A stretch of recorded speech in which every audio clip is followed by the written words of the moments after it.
ఈ చిన్న మునుస్వామి నాయక్, నేను సుగాలి తాండ, తుమ్మల తాండ. ఇప్పుడు ఒక బీద పరిస్థితుల్లో ఉండేవాళ్ళు కూలీ నాలి చేసుకునేవాళ్ళు ఒక్క రోజుకి వచ్చి 200-300 సంపాదించుకునేవాళ్ళు. దానికి వచ్చి ఈ ఆన్లైన్ చేసుకోవాలా, ఇది చేసుకోవాలని చెప్పి లోన్ ఇస్తామని ప్రకటన చెప్పి క్యాస్ట్కి వచ్చి 300 రూపాయలు ఖర్చు. ఇవి వేరే కాగితాలన్నీ జిరాక్సులు చేసి కష్టం చేసి ఆన్లైన్ చేస్తే 150 రూపాయలు ఖర్చు. మొత్తం ఈ ప్రకారం ఒక బీద ప్రజలు ఒక కుటుంబం 500-600 ఖర్చు వస్తుంది.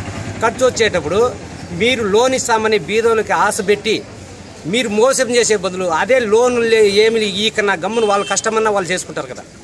ఇట్లాంటివన్నీ మోసాలు ఎందుకు చేస్తారు?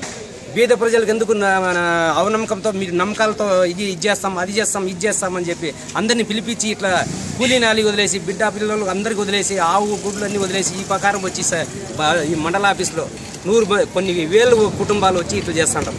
ఎందుకు ఈ విధంగా చేసేటప్పుడు అవసరం ఏముంది మీకు? అంటే బీద వాళ్ళకి సతాయించాలనే, లేదా వాళ్ళకి ఇంకా ఏమైనా ఇది చేస్తామని మోసాలు చేసేదానికి ఇవి? ఇంతవరకు నేను చెప్తా ఉండేది ఇది నిజం.